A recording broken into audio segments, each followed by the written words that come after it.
Happy Sabado guys. Meron na namang OFW dito sa Mid East naghingi sa atin ng payo. Ayan. Sabi ko, anong nangyari ate? Pinagbibintangan raw siya. Paano? Sabi ko, ganito raw yun. Bali worker sila sa bahay, tatlo. May isang ibang lahi na kasama nila. Ang nangyari nun, nawawalan raw yung ibang lahi ng kulang-kulang 200 na pera. Tapos ang nangyari kasi, siya lang yung naiwan na worker nun sa bahay nila, kaya siya yung napapagbintangan. Ayan, kasi yung ibang lahi nagsumbong doon sa amo na nawawala yung pera ko. Tapos nakuha nila, napag-aralan nila nung time pa lang yon, nung nandun siya naiwan sa bahay, meron rin palang mga kamag-anak nung amo niya na may pumunta sa bahay nila. Nakita nga raw na pumapasok doon sa ano nila, sa kwarto ng mga worker, ng mga syagala. Ayan, siya ang siya yung talagang pinagdidiinan kasi siya lang natira sa bahay. Sabi ko, paano ang magiging kuwang ko dyan? Anong gagawin ko kuya? Sabi ko, unang-unang tinanong ko, kinuha mo ba talaga o hindi? Kasi doon pa lang wala talaga kuya, mamatay man ako o hindi, tinuro sa amin ng magulang gayon na gumawa ng ganon. Naniniwala naman ako sa kanya guys, kasi parang totoo naman yung sinasabi niya. Sa 200 sisirain mo buhay mo, di ba? Yun ang sabi niya. Tama naman talaga. O kahit sa maliit o malaki, di ba? Huwag sisirain yung ganon. Tapos yun na nga, pinagpipilitan talaga siya. Tapos yun na nga, nung nakausap niya yung dalawang kasama niya, hindi rin siya hindi rin siya pinagbibintangan. Talagang parang iba raw ang kumuha. So doon pa lang siya nawawalan, hindi naman siya kuwan. Pero nung sinabi nga sa amo, siya yung pinagdidiinan kasi siya ang naiwan. Pero sa kuwan nga nila, pag-aaral sa mga nangyayari, gusto nga nilang pa-review kung may mataman sa loob ng bahay.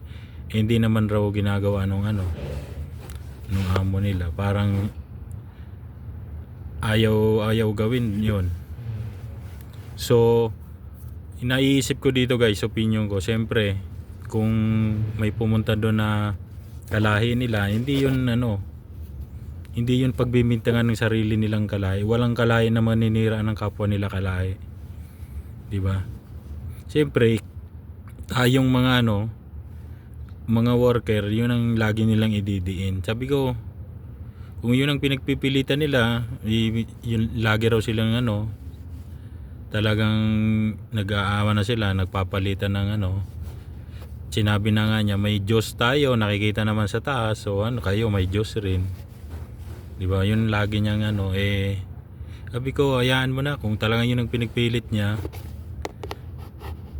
kung talagang i-charge sa'yo yung 200, sige, kung yun rin naman ang kung yun ang gusto niya kaysa naman makipagkuhan pa tayo ng maraming di ba yung nakaraan nga na naparusahan ng kamatayan, nag-away dahil rin sa pera, di ba?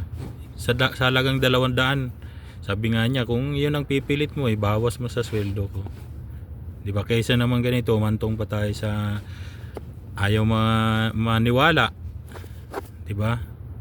Yun ang yun ang pinaka advice ko kung talagang pinagpipilitan niya. Pero yung ibang lahi, parang sabi nga, hindi ka naman gano'n na nga, ayaw talagang kasi sabi ko, nakikita ko diyan, siyempre di niya pagbibintangan yung sarili niyang bibira kasi guys, bibira na yung magulang pagbintangan mo yung sarili mong anak. o sirain mo yung walang ganon, o sarili mong kalahi o kadugo, bibira yun. Meron siguro sa 10 may isa, di ba, sa Pilipinas meron, pero bibihira na kadugo mo, kalahi mo, pagbintangan mo na isang Makati, di ba? Siguro para pagtakpan na lang, parang ganun ang opinion ko, guys, ha. Yun ang nakikita. Sabi ko, kung ipagpilit niya, sige, kung ano, sabi nga niya, oo nga kuya, kung ipilit 200 lang naman. Pero di talaga, malinis talaga raw ang konsensya niya. Nakikita naman eh. Nakikita, may Diyos na nakakita sa atin kung talagang ginawa niya yun. Kaya yun lang aral, guys, sa mga OFW. Mahirap rin kasing pagbintangan mo rin sila, di ba? Kung ikaw inaakusahan, hayaan mo na kung sa maliit na bagay lang. At least yung nawawalan, hindi kumbinsidong siya. Kasi sabi ko, kung kayong tatlo magkakasama dyan, mag-usap kayo na ingatan nyo yung mga gamit nyo, i-lock nyo, di ba? Tapos ano ba yung kwarto nyo, ano ba, sabi ko, may safe ba yan? Yung kwarto pala nila walang lock, na yung pintuan sasara lang pero walang lock. Siguro ganun ang design ng mga ibang amo.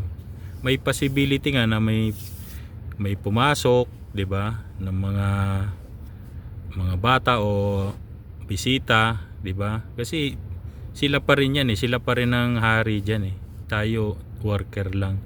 Yun lang ang mga nakikita kong ano doon, guys, ha. Logic.